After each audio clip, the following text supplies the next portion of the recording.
but that ain't not safe at all. I'm sure that's not what was on her mind when she hopped out that car. What was on her mind? Nigga what and a nigga who? I'm sure that's all 1 and 2 that was on her mind. Running up into his job. I wonder what he did. Why'd the mob get in there? Why? I mean, they killed the man over a car. Yeah, I don't think they intended to kill him, but that's what happened. It ended up. Well, actually, we don't know for 100% certain because I don't think the autopsy's been back yet, but it looks like that's probably what killed him. He was beat to death. I don't know. It's kind of like a mob mentality. What a way to go. You know what I mean? And some people just angry and some people want to, you know. Kick in. Yeah. So they see an opportunity, get some free licks. Yeah. And he probably was yelling out, he has my kids, he has my kids. And, you know. So, yeah. So it was like, this dude's a fucking pedophile. Exactly. So, R. Kelly, get him. Exactly. Exactly. Like, you know. That's exactly right. Well, now it's time for a little celebrity gossip. You guys remember Adina Howard? Yes. Yeah. Well, Adina Howard is in the news spreading a little tea, spilling a little tea about her life and whatnot. So did you know Adina Howard was in a love triangle? I did not. Yes, she was in a love triangle with Brandy and Wanye from Boyz II Men. What? And she was pulled into the her boss at the record company pulled her into her office. Another woman pulled her into her office and advised her to drop all that, and be worried about this money. Be worried about your paper. Be about your business. Forget all that. You know, and let it go. So Dina Howard didn't particularly care for the advice, and in an interview or something, she mentioned, she let it out. She didn't say in this interview, she didn't say what exactly she said, but she said some things that were unflattering, unkind about her boss. And her boss was like, "Oh yeah, bitch." Right. And she basically, well, not basically, she literally shelved her second album. Yeah. And it never came out. Yeah, shelved it for life. Right, for life, indefinitely.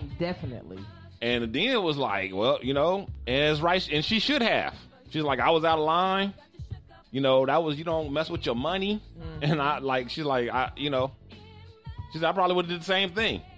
So in retrospect, she's not, you know, upset at her about it. She realizes her part in it, which I, you know, feel like is very mature attitude. Oh, definitely. A lot of people are just like, you know, oh, fuck that bitch, and she was out of line, and da-da-da, and, you know, there's other things and other ways she could have whooped out, whatever. But anyway, why you so quiet, Pip? I'm listening.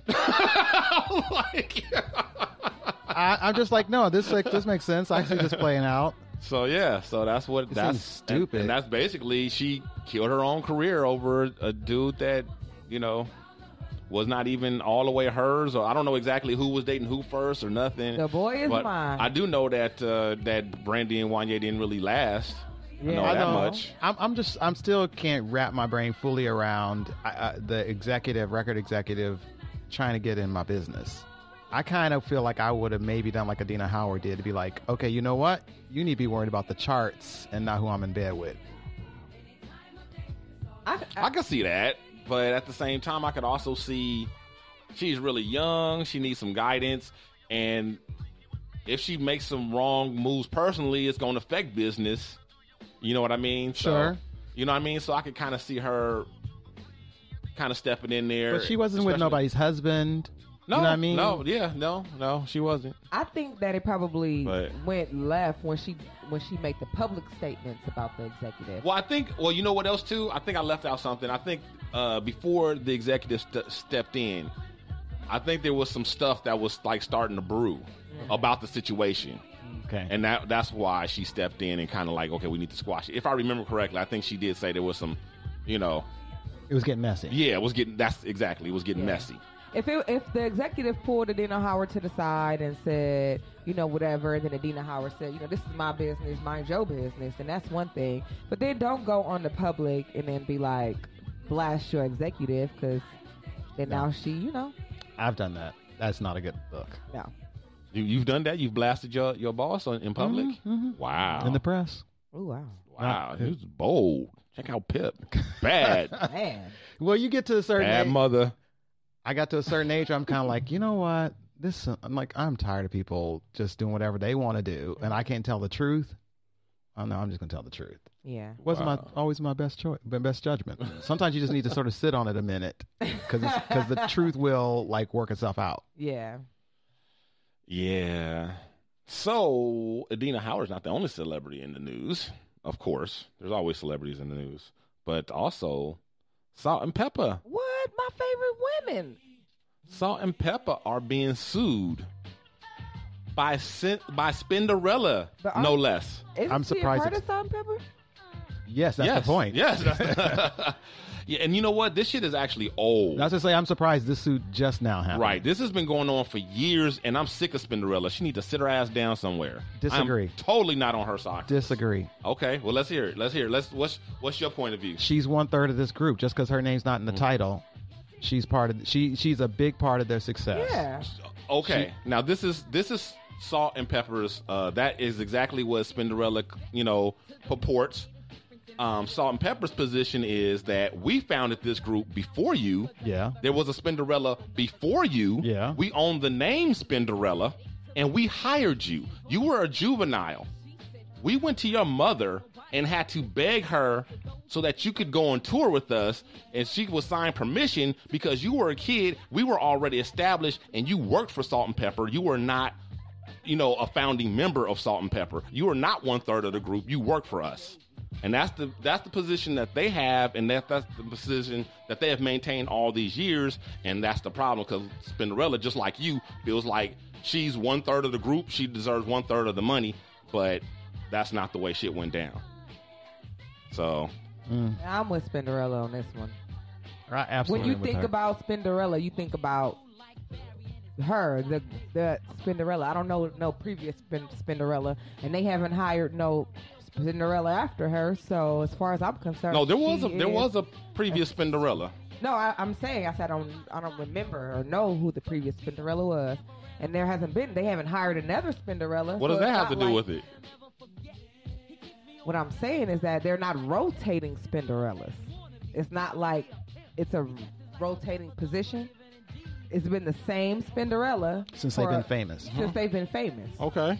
So it's just kind of like to say that she didn't have anything to do with the group or the success of the group is kind of messed up, because when I think about Spinderella, when I think about Salt and Pepper, I think about her. Okay, but she was an employee. Like, she was hired to do a job, and she got paid as such. So what is she doing for? Because she wants 1/3 of the profits split equally. Well, I think she should get it less, whatever she's already been paid. So okay, let me break it down to you like this. From the time you start a girl group. Uh-huh. Okay? And it's you and 2 other girls. Uh-huh. Right? So a year in, girl number 3 leaves. Okay? Well, actually, no, let's not do a girl singer. Let's do a guitar player, okay, in the band or whatever. So a year later, you hire a new guitar player to replace the girl guitar player who left. So in the agreement is that you hire this person to play X amount of gigs, get paid X amount of dollars, whatever. That's the agreement, right? But because you guys become this huge success and everybody recognizes that guitar player as, in their minds, or because the public or whoever, everybody feels like that person is just as important to the group as everybody else, you feel like 10 years, 20 years, 30 years later, that person should get an equal part of the profits, even though that's not what the agreement was, even though you hired that person to come do, to play guitar. If I'm putting that person inside of my group, is that person in my band or is that person just inside my group? Because that's the whole difference for me. The person is your employee. You paying them to do a job that they're doing. Okay, I'm going to tell you a real life situation from my own career. I had a group called Straight and Nappy. Becca Becky, that was here, Rebecca Jackson. Right. Remember Rebecca Jackson? Yeah. So she and I had a comedy group, and we had Dre, who was her director of her web series. He was our director. And so it was our show. We were straight nappy, and Dre directed our shows. Well, after we worked on more than one show, like 2-3 shows, it was clear to me that Dre was an integral part of Straight Nappy. And even though the public only saw Rebecca and I still think, when I think Straight Nappy, I think Rebecca, Dre, and Pip. And if we had a deal today, it would be 3-way. And I would think he would be deserving of that, in my opinion. And I feel like theirs is deeper because of their history. Okay, well, see, that's different. If you feel like, this person, should be, and you make him that, then that's different because you decided that he was that and you made him that. But if I hired you to do a job and you're doing the job, you can't decide that, well, I'm just as important as the two of you and I should get the same thing that wasn't the agreement. You can't, that's not on you to decide that. Just like for example, the job that you work now. Mm-hmm. You're a full-time real employee. You started off as a temp, right? They felt like, they was like, you know what? Pip is doing such a great job. We want to bring him on board and make him a real employee or whatever. And they did that. Mm-hmm. Well, you could have, what if you decided that they should do that? That's not for you to decide. You can't decide that. You can't decide that until they make that offer to you. I don't know what kind of contracts they have. I do know that, and I know this is a public perception, but for me, Salt and Pepper and Spinderella were Salt and Pepper. So, and part of their success was Spinderella for me, and so I think she's owed it. I just do. I understand them not want to get up on it, especially Pepper. I don't think she owed it if that wasn't their agreement. And that wasn't the agreement, so I don't see how she can possibly be owed something that she was never supposed to get. Yeah, but you could have just because it's agreement, if it's a bad agreement, it can be renegotiated. I feel she's owed that money.